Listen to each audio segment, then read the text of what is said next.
Yes, അനുമതി സൂചിപ്പിച്ച ഹോട്ടലിൻ്റെ അവസ്ഥ പോലെ ഇത് യഥാർത്ഥത്തിൽ ഹോട്ടലുകളുടെ അടച്ചിടലിൽ മാത്രം തീരുന്നില്ല. അതിൻ്റെ അനുബന്ധ മേഖലകളെ എല്ലാം ബാധിക്കും. നമ്മുടെ പൊതുവായ ജീവിതത്തെ അടക്കം ഏറ്റവും ഗുരുതരമായി ഈ അവസ്ഥ ബാധിക്കുമെന്നതാണ് അവസ്ഥ പൊതുവിലുണ്ടാക്കുന്നത്. അതാണ് സാഹചര്യം. ഈ കാറ്ററിംഗ് സ്ഥാപനങ്ങളൊക്കെ നമുക്കറിയാം, വലിയ രീതിയിൽ ആളുകൾക്ക് തൊഴിൽ നൽകുന്ന സ്ഥാപനം കൂടിയാണ് കാറ്ററിംഗ്. അപ്പോൾ അതൊക്കെ അടച്ചിടുക എന്ന് പറഞ്ഞാൽ സ്വാഭാവികമായും വലിയ ഗുരുതര പ്രശ്നങ്ങൾ ഉണ്ടാകും. താൽക്കാലികമായ ഒരു അടച്ചിടില്ല, എത്ര ദിവസം നീണ്ടു നിൽക്കുമെന്ന വലിയ പ്രശ്നങ്ങളുണ്ട്.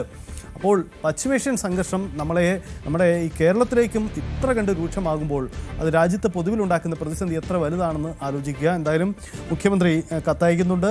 ഒപ്പം തന്നെ വിവിധ മുഖ്യമന്ത്രിമാർ, സംസ്ഥാന മുഖ്യമന്ത്രിമാർ പ്രധാനമന്ത്രിക്ക് കത്തയക്കുന്നു. അങ്ങനെ വലിയ സമ്മർദ്ദം ചെലുത്തപ്പെടുന്നുണ്ട്. പക്ഷേ ഇതിനെങ്ങനെ പരിഹാരം പൂർണ്ണമായി ഉണ്ടാകുമെന്നതാണ്. ഇതിനകം തന്നെ 27 ദിവസത്തെ ഇടവേളയാണ് ഒരു ഗ്യാസ് സിലിണ്ടർ ബുക്കിങ്ങിന് ഉണ്ടാക്കിയിരിക്കുന്നത്. അത് പലപ്പോഴും വലിയ കുടുംബങ്ങളെയൊക്കെ ബാധിക്കും. അങ്ങനെയെങ്കിൽ ഹോട്ടലുകൾക്കപ്പുറം കുടുംബങ്ങളിലേക്ക് ഈ പ്രതിസന്ധി പോകുന്നു എന്നതാണ്.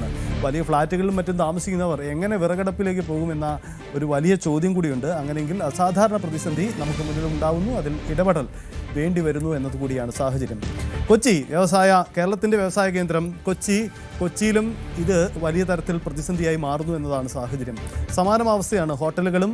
ഒപ്പം തന്നെ ഈ കാറ്ററിംഗ് പോലെ വലിയ രീതിയിൽ പാചകം നടക്കേണ്ട ഇടങ്ങളിലൊക്കെ അടച്ചിടൽ ഭീഷണി തന്നെയാണ് കൊച്ചിയുടെയും അവസ്ഥ. എന്താണ് കൊച്ചിയുടെ സാഹചര്യം? ഡാനിപ്പോൾ അവിടുത്തെ സാഹചര്യം വിശദീകരിക്കും.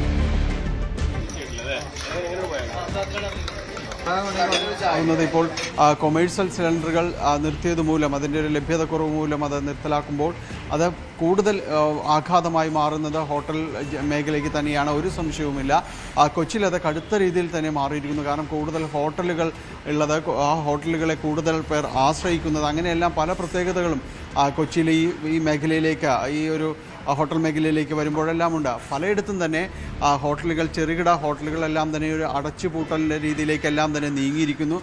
മറ്റു ഹോട്ടലുകൾ അവരുടെ ഉൽപ്പന്ന നിര പരിമിതമാക്കുന്നു. പിടിച്ചു നിൽക്കാനുള്ള പെടാപ്പാടാണ് പലയിടത്തും തന്നെ ഉള്ളത്. നമ്മൾ കൊച്ചിയിലെ തന്നെ ഒരു ഹോട്ടലിലേക്ക് എത്തുന്നു. ഇവിടെ പൊന്നിക്കര കുസിനി എന്നറിയപ്പെടുന്ന ഈ ഹോട്ടൽ സാധാരണ ഇവിടെ വലിയ തിരക്ക് അനുഭവപ്പെടുന്ന ഉച്ചഭക്ഷണം അതാണ് അവിടെ മുതലാണ് ഇവിടുത്തെ ഒരു ഭക്ഷണക്രമങ്ങൾ ആരംഭിക്കുന്നത്.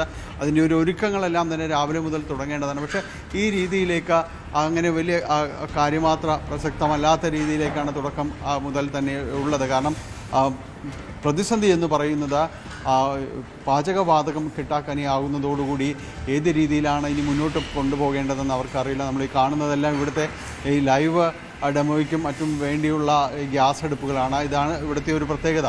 ഈ രീതിയിലുള്ള ഹോട്ടലുകൾക്ക് വരുന്നൊരു പ്രതിസന്ധി എന്ന് പറയുന്നത് ആളുകൾ കൂടുതൽ ഇത്തരം വിഭവങ്ങൾ അന്വേഷിച്ച് ഇവിടേക്ക് എത്തുമ്പോൾ അതവർക്ക് നൽകാൻ കഴിയില്ല എന്ന രീതിയിലേക്കാണ് കാര്യങ്ങൾ വരുന്നത്. അതുതന്നെയാണ് അവരെ ഏറ്റവും കൂടുതൽ കസ്റ്റമേഴ്സ് കൂടുതലായി ഇല്ലാതാകുന്നു.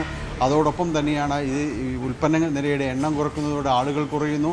ഒപ്പം ഏറ്റവും കടുത്ത പ്രതിസന്ധി എന്ന് പറയുന്നത് ജീവനക്കാരാണ്. ജീവനക്കാർ ഏതാണ്ട് 70ഓളം വരുന്ന ജീവനക്കാരെല്ലാം തന്നെ ഈ ഹോട്ടലുകൾ തന്നെയുണ്ട്. അപ്പോൾ ഇവർക്ക് ഈ ഒരു മേഖല മുന്നോട്ട് കൊണ്ടുപോകണമെങ്കിൽ കൂടുതൽ ആളുകൾ ഇവിടേക്ക് വരണം. അതിന് പാചകവാതക സിലിണ്ടറുകളുടെ ലഭ്യത ഉറപ്പുവരുത്തേണ്ടതുണ്ട്. എങ്കിൽ മാത്രമേ മുന്നോട്ട് പോകാനായിട്ട് സാധിക്കുകയുള്ളൂ. ഒപ്പം അവർ ജീവനക്കാരെ സംരക്ഷിച്ച് നിർത്തേണ്ട ഒരു ബാധ്യതയും അവർക്കുണ്ട്. അങ്ങനെ വിവിധ പ്രതിസന്ധികൾ ഒന്നിനൊന്നായി മുന്നോട്ട് വരികയാണ്. ഇത് ഒരു ഹോട്ടലിൻ്റെ മാത്രം അവസ്ഥയല്ല.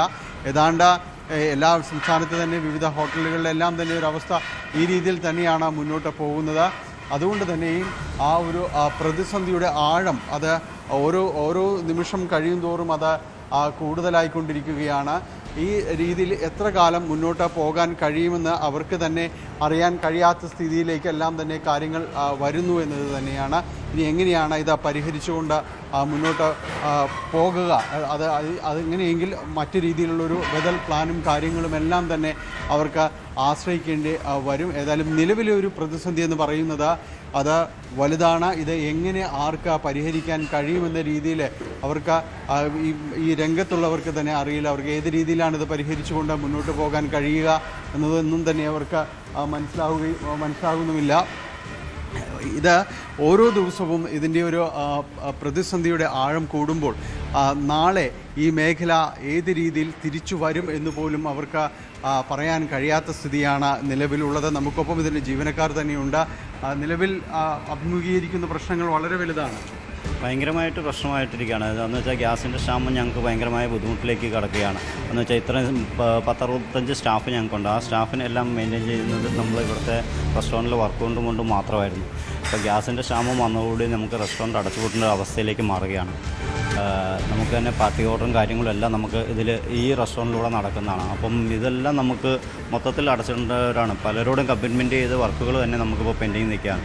അപ്പോൾ നമുക്ക് ഇന്ന് തന്നെ ഉപയോഗിക്കാനുള്ള ഗ്യാസ് മാത്രമേ ഉള്ളൂ ഇനി നമുക്കുള്ളൂ.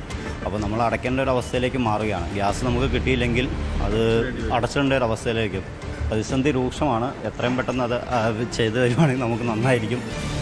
ഇതാ ഈ ഹോട്ടൽ മേഖലയ്ക്കൊപ്പം തന്നെ കാറ്ററിംഗ് മേഖലയിലേക്ക് എല്ലാം വരുമ്പോൾ ഈ ഏറ്റെടുത്ത ഓർഡറുകൾ പോലും അതായത് എന്ത് ചെയ്യാൻ കഴിയുമെന്നതൊന്നും ആർക്കും ഒരു നിശ്ചയമില്ലാത്ത രീതിയിലേക്ക് അനുനിമിഷം പ്രതിസന്ധിയുടെ ആഴം വർദ്ധിക്കുന്നു എന്നത് തന്നെയാണ്. കൊച്ചിയിലെ ഹോട്ടലുകൾ ബഹുഭൂരിപക്ഷവും അടച്ചുപൂട്ടലിലേക്ക് തന്നെ നീങ്ങുകയാണ്. ക്യാമറമാൻ മനോജിനൊപ്പം ഡാനി പോൾ, ന്യൂസ് 18 കൊച്ചി. ഡാനി സൂചിപ്പിച്ചതാണ് സാഹചര്യം. എന്തായാലും കൊച്ചിയുടെ അവസ്ഥയും അതാണ്. അതായത് വലിയ രീതിയിൽ പാചകം നടക്കേണ്ട ഇടങ്ങളിലൊക്കെ ഇത്തരത്തിലേക്ക് മാറുകയാണ്. അപ്പോൾ ഹോട്ടലുകളെയാണ് ഇപ്പോൾ ബാധിക്കുന്നത്. നേരിട്ട് ചെറിയ വീടുകളെയൊക്കെ ബാധിച്ചു തുടങ്ങാൻ സാധ്യതയുണ്ട് എന്നതാണ് നിലവിലെ അവസ്ഥ. നമുക്ക് തിരുവനന്തപുരത്തേക്ക് കൂടി പോയി നോക്കാം. നോക്കൂ, തിരുവനന്തപുരത്തെ പല സ്ഥാപനങ്ങളിലും ഹോസ്റ്റലുകളിലടക്കം അടച്ചിടേണ്ട സാഹചര്യം ഉണ്ടാവുമെന്ന് വിദ്യാർത്ഥികൾക്ക് മുന്നറിയിപ്പ് നൽകിയിട്ടുണ്ട്. മുമ്പ് നമ്മൾക്കറിയാം ഈ കുടിവെള്ളം മറ്റും മുടങ്ങുമ്പോഴും ഇത്തരം ഹോസ്റ്റലുകൾ, കൂടുതൽ ആളുകൾ താമസിക്കുന്ന ഇടങ്ങൾ അടച്ചിടേണ്ട അവസ്ഥ ഉണ്ടായിട്ടുണ്ട്. സമാനമായ അവസ്ഥ പാചകവാതക ക്ഷാമമുള്ള ഇടങ്ങളിലും വരുന്നു.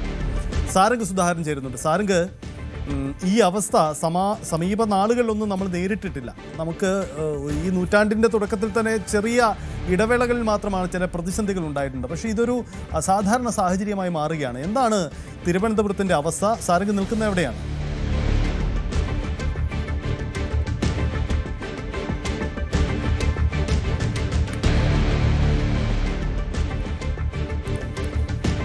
ആശങ്ക വേണ്ട എന്ന അറിയിപ്പ് കേന്ദ്ര സർക്കാർ നൽകുന്നുണ്ട്. എസൻഷ്യൽ കമ്മോഡിറ്റീസ് ആക്ട് പ്രയോഗിച്ചുകൊണ്ട് ഈ പൂഴ്ത്തിവെപ്പും കരിഞ്ചന്തയും തടയുന്നതിന് വേണ്ടിയുള്ള ഇടപെടൽ നടത്തുന്നുണ്ട്. കാരണം കൂടുതൽ വാർത്തകൾക്ക് news 18 Keralam YouTube channel subscribe ചെയ്യുക.